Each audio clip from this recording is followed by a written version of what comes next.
Like everyone on the streets holding boomerangs with koalas on their shoulders. Your face is like this, and in the winter when there's central heating, oh my god. I think one of the biggest misconceptions about British guys are they're all really proper and they're very well mannered. I'm thinking why people think that, because at some point it must have been true. I guess it's because back in 1950s, 1960s, before my time, because I went to school when I was 1990s, so let's say 10, 15 years, 20 years before that, in the 80s, in the 70s, the schools were stricter. So the students that came out, that graduated, were also just even more well-mannered. They were polite to their teachers. They still got caned for being naughty or being cheeky. So the good side is you don't have to manage kids being ill-treated in the wrong way. Bad side is some parents or some teachers don't know how to teach their kids. They don't know how to enforce something without the cane. So you know, I'm guessing because of that, in recent years, that well-mannered, that very proper Englishman no longer exists. It's not quite to that level of well-mannered. Okay.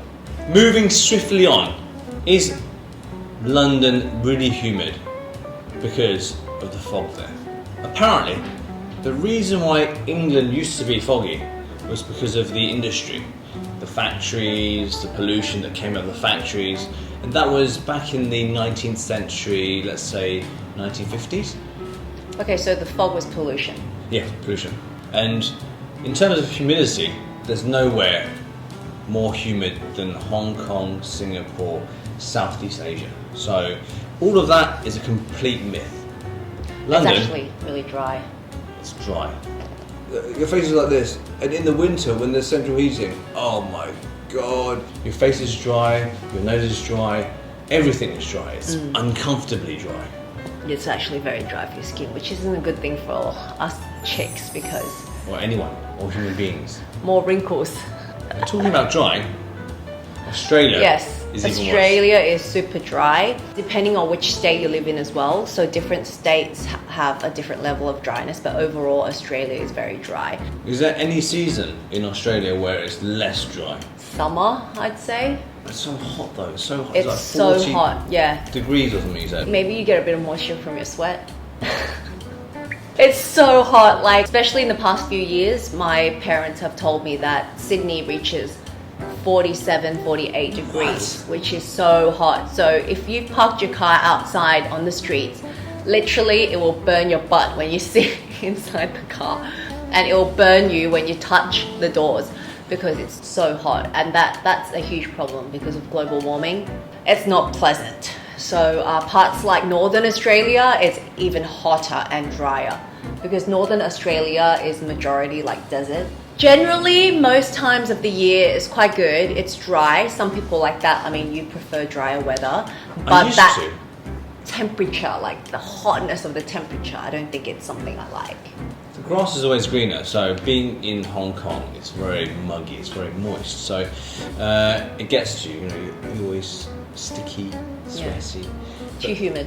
In England, in Australia, you're not dry on the outside, you're dry on the inside. You feel dry when you breathe, your eyes are dry, it's horrible. And Australia, it's very sunny, it looks very nice, like the Maldives, but it's super dry.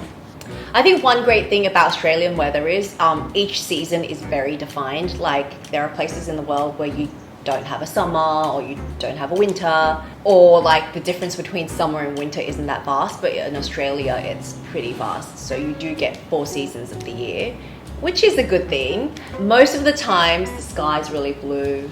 Less pollution because we're quite spread out. Yeah, so unlike London, it's not all cluttered together. Yeah, England's a big city, but 4 seasons.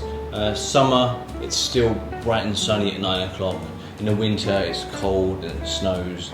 So even in London itself, just one place, you have all 4 seasons. Most of you have like central heating at home, but you don't have aircon at home, which is quite... It never used to be so hot. Yeah, so that's before one...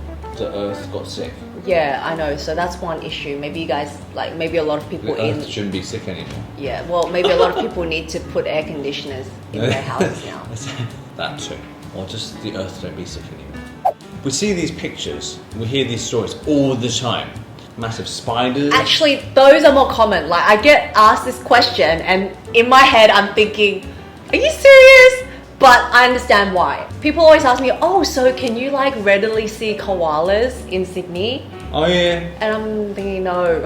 I think of koalas like an English bulldog, you know, just a dog that's walking down the street. Sounds a bit ignorant. I suppose so. Koalas are similar to pandas. I think pandas are all over China. It's very stereotypical image of Australia. Like everyone on the streets holding boomerangs with koalas on their shoulders.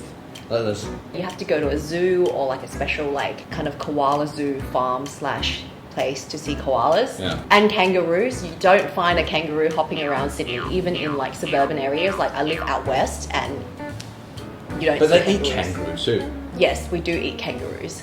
Yeah, kangaroo meat is a delicacy. Yeah. Yeah. It's very gamey.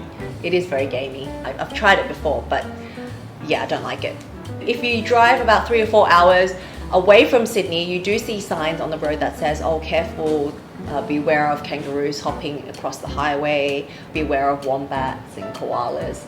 It's not as common. We get signs in the north of England for cows and deer crossing the road. That's not particularly exotic, but yeah. I remember when I was a little kid, we were about to drive into the driveway in front of the house. There was a little porcupine hedgehog. And then the moment... Porcupine or hedgehog? The same thing, hedgehog. Oh. It was a little hedgehog, like you know, and it wasn't very fast, not like Sonic. Oh. It then turned itself into a ball, and it didn't move. And then we couldn't park the car because there was a ball. Are they really spiky? They're about this big.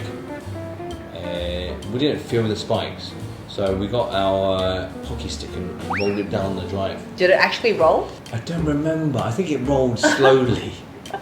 I've never seen a hedgehog, so that's pretty exotic. That's pretty exotic. Faster than Why that, would a hedgehog be roll. outside your house? Like, is there some sort of like park or anything near you? There's a park behind our house. But it doesn't seem like a park where a hedgehog would want to live. Where do hedgehogs live? I don't know. That's so weird. I mean, a possum or like some sort of like bunny or something. A wild bunny. hare. No, a hedgehog. And then we rolled him down the drive and we parked the car. That happened 2 or 3 times. So in Australia, in our backyards, you can sometimes come across like really big lizards and snakes. How big? Like this big. It's actually including the sail. Chameleons, yeah, like big. It's actually really like scary when you see them because they do walk super fast and they're not very good looking. Yeah. Yeah. That sounds really It is, but a little bit scaly and slimy. Scaly, yeah, the reptiles. Like I'm scared of them. I have friends that are not scared. They actually go and pick them up and stuff. Snakes. Apparently flies. you have snakes in the toilet. Like snakes slide out of the toilet and stuff. I've heard stories about that. I've never had a snake in my toilet. It'd have to make its way through the sewer into the pipe. That's disgusting. So if you live more in the rural areas, then I'm sure it will happen. But in Sydney, rather rare because you know, a lot of residential around you. Everyone has like, you know, fly screens and stuff.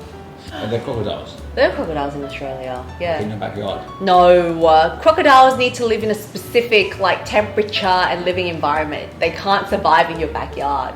That's just like crazy. So how's it more specific in the swamp where it's equally hot with just a bit? Because there's no swamp in anyone's backyard. Okay. You get a lot of flies. You get a lot of spiders, big spider webs. Big spiders. Yeah, creepy So crawlies. if you see a spider, do you touch it?